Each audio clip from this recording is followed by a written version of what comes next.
Olá pessoal, então agora abordando a parte farmacoterapêutica daqueles principais medicamentos utilizados na hipertensão arterial, a gente começa falando dos diuréticos. Por que é importante falar sobre os diuréticos? Relembrando, o débito cardíaco está diretamente relacionado com o volume sistólico.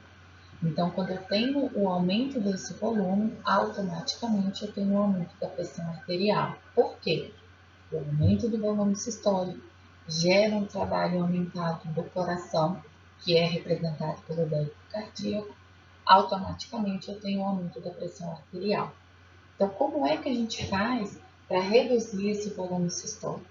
Como é que o organismo ele trabalha também regulando esse volume? E aí os medicamentos vão agir em locais específicos para potencializar esse efeito e automaticamente diminuir o volume sistólico.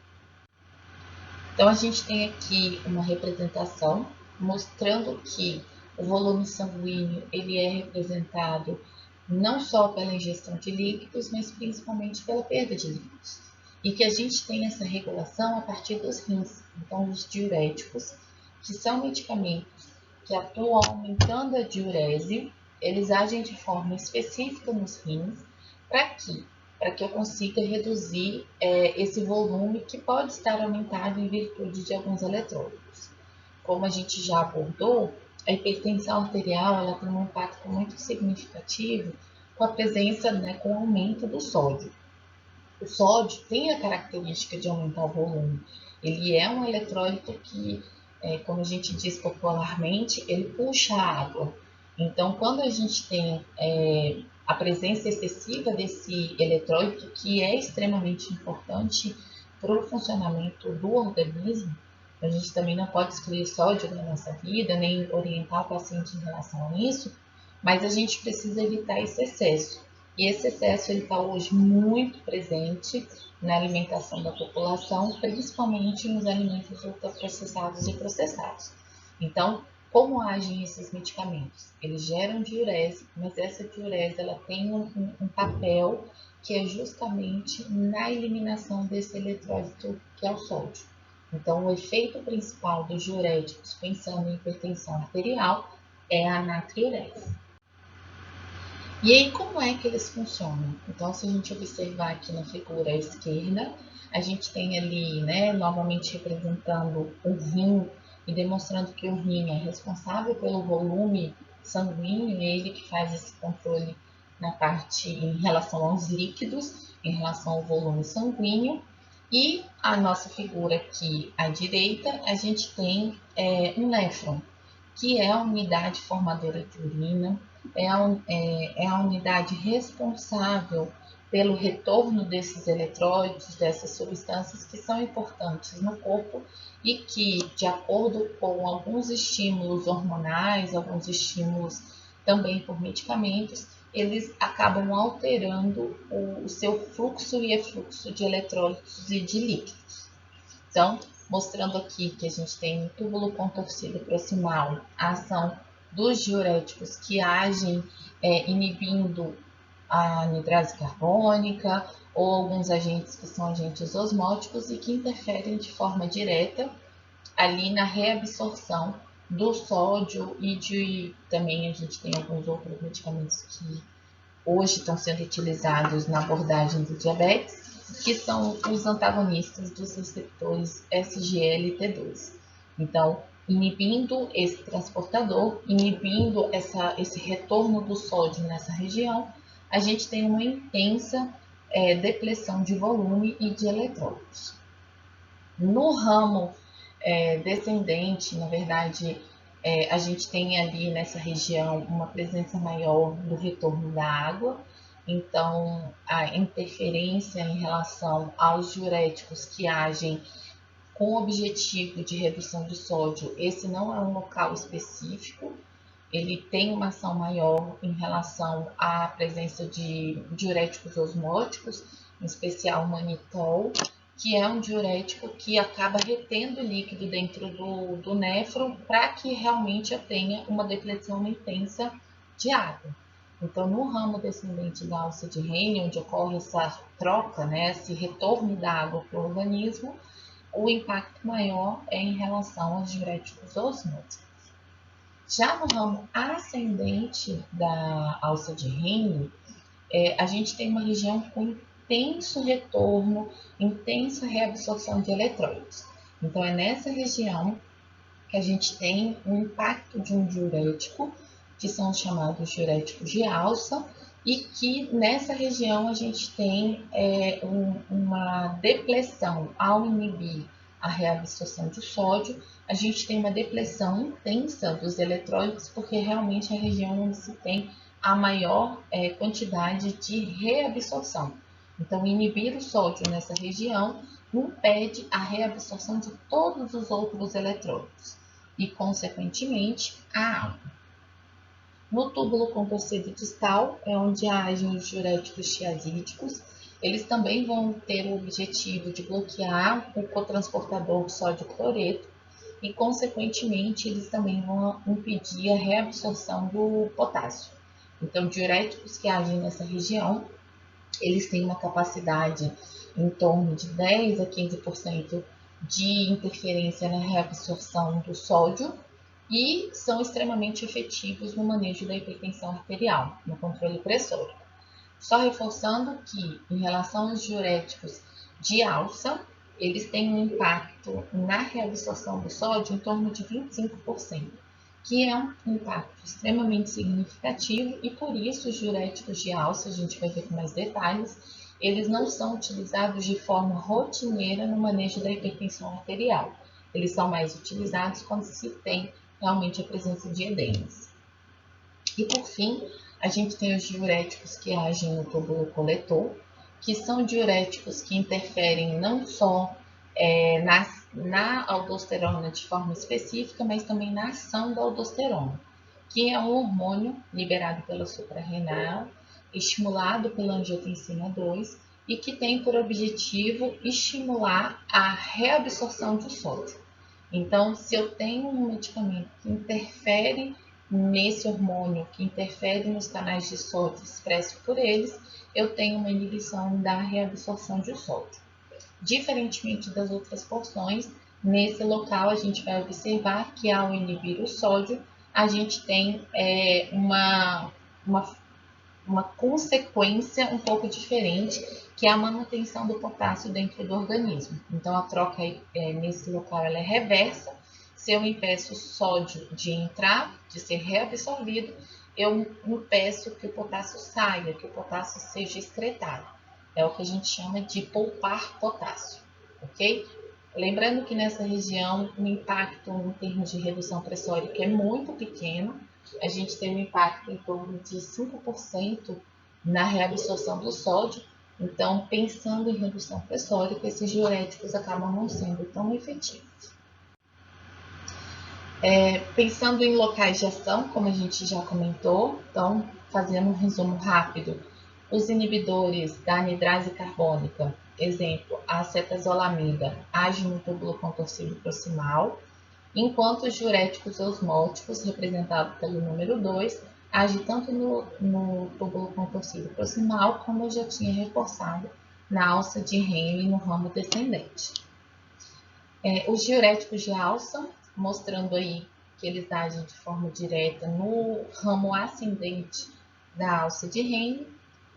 Os diuréticos tiazídicos agem no túbulo contorcido distal e os diuréticos chamados de poupadores de potássio agem interferindo na aldosterona, agem no túbulo coletor.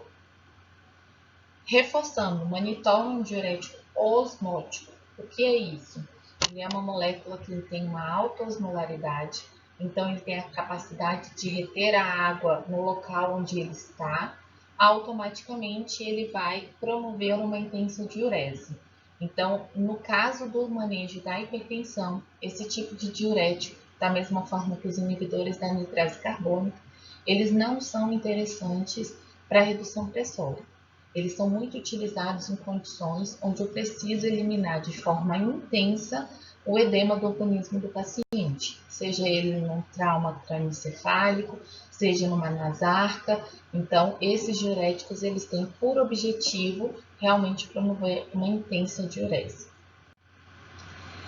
Entrando agora nos medicamentos que agem, né, no túbulo contorcido proximal, a gente tem os inibidores da anidrase carbônica, em especial a acetazolamida, que acaba tendo um papel extremamente importante quando a gente fala de forma direta no pH sanguíneo. Então, esse tipo de diurético, ele promove diurese, mas ele tem um impacto maior considerando a inibição da anidrase carbônica.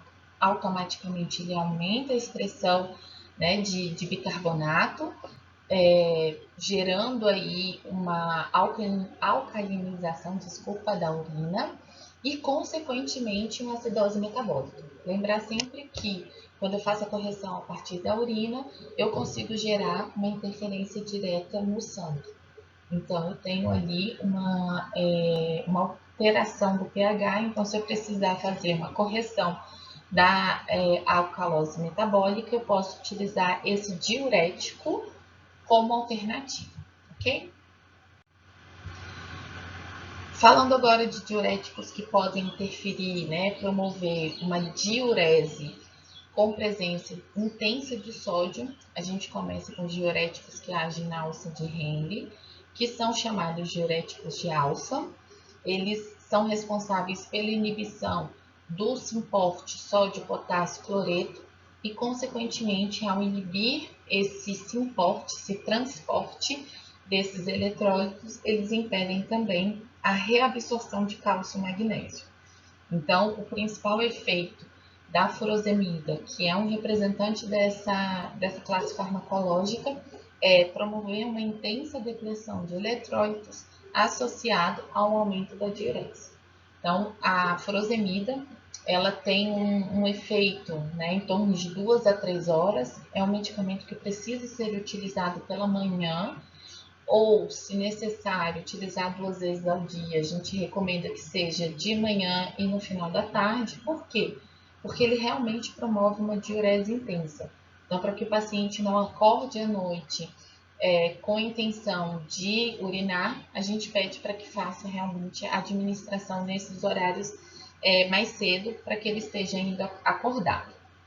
Existe também, por parte da furosemida, por um mecanismo ainda não bem entendido, da indução da expressão da ciclooxigenase do tipo 2, aumentando a prostaglandina E2, a prostaciclina, que consequentemente aumentam o fluxo renal. Então, a furosemida também tem essa possibilidade, ele acaba sendo muito interessante também, considerando pacientes com insuficiência renal, porque eu preciso realmente de explorar, quando eu tenho uma diminuição do funcionamento dos néfrons, eu tenho uma necessidade de excreção desses eletrólitos, dessas substâncias da urina. Então, a furosemida acaba também tendo essa funcionalidade.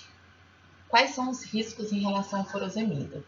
Ototoxicidade, porque essa diminuição intensa de eletrólitos impacta na endolinfa, então gera essa toxicidade, por isso eu tenho que tomar muito cuidado com a utilização desse medicamento, principalmente a longo prazo.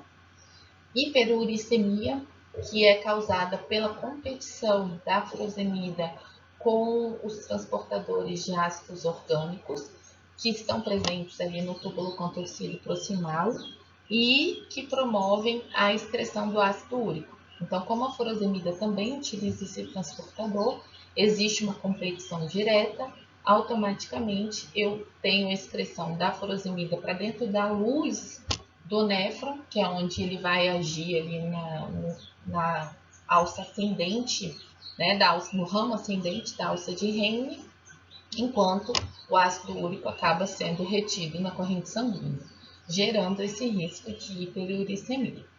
E aí, por fim, aquilo que a gente já comentou, o distúrbio hidroeletrolítico. Então, para pacientes que já estão desidratados, para pacientes que têm risco de arritmia, para pacientes idosos, o uso da furosemida ele precisa ser monitorado de forma mais próxima. Todos os pacientes que usarem furosemida necessitam dessa avaliação, porque existe a depressão de eletrólitos. Mas aqueles que estão mais suscetíveis à toxicidade, a gente precisa fazer essa avaliação de forma mais próxima. Segundo os diuréticos que atuam no túbulo contorcido distal, que também são chamados de diuréticos tiazídicos, como eu já disse, eles inibem o cotransporte, né, do sódio do cloreto e, consequentemente, eles também vão impedir a reabsorção do potássio. Então, quando a gente tem a inibição desse transportador, a gente acaba tendo uma inibição da excreção, na reabsorção do potássio. Então, consequentemente, esse tipo de diurético ele tem a capacidade de depletar sódio, cloreto e potássio. Lembrando sempre que inicialmente existe uma depleção mais intensa de outros eletrólitos associados, mas que o uso contínuo, em especial da hidroclorotiazida, acaba gerando uma inibição da excreção do cálcio. Então, diuréticos tiazídicos, em especial a hidroclorotiazida, ela gera uma hipercalcemia. Na verdade, é uma diminuição da excreção do cálcio. Então, se eu tenho uma diminuição da excreção do cálcio, eu tenho uma diminuição do risco de formação, por exemplo, de cálculos renais que são derivados de cálcio, tá bom? Então, os diuréticos tiazídicos, além de serem utilizados com o objetivo de redução pressórica, e aí a gente tem 3 representantes principais, a hidroclorotiazida, a indapamida e a clortalidona. A gente também pode ter o uso desse medicamento considerando pacientes que são formadores de cálculo, principalmente os cálculos que são derivados de cálcio, ok? Algumas informações importantes de forma mais específica de cada princípio ativo. A gente tem hoje a hidroclorotiazida e a indapamida dispensadas pelo SUS. A gente precisa ter um pouco de cuidado em relação à hidroclorotiazida e pacientes diabéticos ou pacientes com hiperglicemia, porque esse medicamento ele possui uma estrutura química que tem uma interferência nos receptores de insulina, gerando uma redução da absorção da glicose. Então, eles têm um risco aumentado de hiperglicemia. Então, a gente sempre orienta que, se for iniciar um tratamento da hipertensão com paciente diabético ou paciente com intolerância à glicose e quer começar por um diurético, que evite a hidroclorotiazida. Tá? Então, lembrando que a indapamida ela também está disponível no SUS. Já a clortalidona, ele é um medicamento que tem uma ação mais prolongada e que tem evidências de melhor perfil cardiovascular. Ela consegue interferir em outros desfechos cardiovasculares melhor que a hidroclorotiazida e indapamida. Mas, infelizmente, ela não está disponível no SUS, então nem todos os pacientes conseguem adquirir esse medicamento. Pensando em toxicidade, a gente tem a hiperuricemia, um mecanismo semelhante ao do diurético de alça, que é a competição pelo transportador de ácidos orgânicos lá nos néfrons, e automaticamente pacientes com gota, pacientes que têm predisposição à formação de inflamação nas articulações por excesso de ácido úrico, a gente solicita ou pede uma atenção para o uso desse tipo de medicamento. E também, de forma menor, mas também acontece, os distúrbios hidroeletrolíticos. Reforçando, antes de continuar, esses diuréticos, os diuréticos tiazídicos, são os diuréticos utilizados no manejo terapêutico da hipertensão. Por fim, a gente tem os diuréticos que agem principalmente no ducto coletor, ali na porção final do túbulo contorcido distal, mas em especial no ducto coletor, e que são medicamentos que agem na aldosterona. Inicialmente, falando aqui, eu tenho um antagonista de aldosterona, que o principal representante é a espironolactona. Ele é um medicamento que ele interage de forma direta no receptor da aldosterona, que é um receptor nuclear, e devido à sua estrutura química, que tem, né, características de esteroide sintético, ele antagoniza a aldosterona. Então, ele impede que a aldosterona interaja com seu receptor, gerando toda a consequência que é justamente a expressão de canais de cálcio. Então, a espironolactona é um diurético poupador de potássio, por quê? Porque ela interfere e antagoniza de forma direta no receptor da aldosterona. A gente vai ver que esse tipo de diurético é utilizado também na insuficiência cardíaca, justamente por essa ação de forma direta no receptor da aldosterona. A espironolactona, devido a essa característica de esteroide sintético, ela acaba gerando alguns efeitos adversos correlacionados com o antagonismo de receptores de testosterona androgênicos, promovendo esse efeito antiandrogênico. Então, em homens pode desencadear ginecomastia e impotência sexual, e em mulheres pode causar galactorreia ou pode ser utilizado na síndrome do ovário policístico para evitar justamente esses sintomas que acontecem nessa condição clínica de excesso de pelos, né, o hirsutismo, excesso de oleosidade. Então, a espironolactona, por esse efeito antiandrogênico, ela consegue promover essa redução desses efeitos causados pela SOP. Lembrar também que a espironolactona, e aí, na verdade, todos os diuréticos poupadores de potássio, a gente vai ver que o impacto em relação ao sódio é muito pequeno e realmente o objetivo deles na hipertensão é poupar potássio, estar associado a outros diuréticos para evitar a depressão extensiva do potássio. E aí, a gente tem um outro diurético poupador de potássio, que esse age na ação da aldosterona, então ele age nos canais de sódio que são expressos pela aldosterona, na membrana do néfron, ali do túbulo coletor, e consequentemente impedindo a reabsorção do sódio. Então, os diuréticos poupadores de potássio, que são antagonistas de canais de sódio, eles inibem esses canais de sódio que estão expressos ali na membrana. O principal representante é a amilorida, mas eles não têm o mesmo efeito que a espironolactona tem relacionada à ação da aldosterona no receptor. Então, a amilorida simplesmente bloqueia o canal de sódio, impedindo a reabsorção do sódio e impedindo a excreção do potássio. Por isso que ele é chamado de diurético poupador de potássio.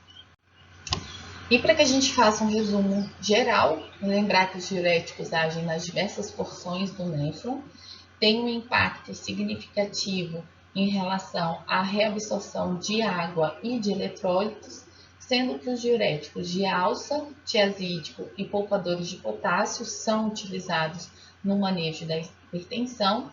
Em especial, os diuréticos tiazídicos são tratamentos de uso contínuo, enquanto o diurético de alça, representado pela furosemida, ele é mais utilizado quando se tem a presença de edema, e os diuréticos poupadores de potássio, eles normalmente são associados com o objetivo de poupar potássio. Então, eles potencializam a excreção do sódio, porém, o objetivo maior é poupar potássio. Então, eles podem ser associados aos diuréticos de alça ou aos diuréticos tiazídicos.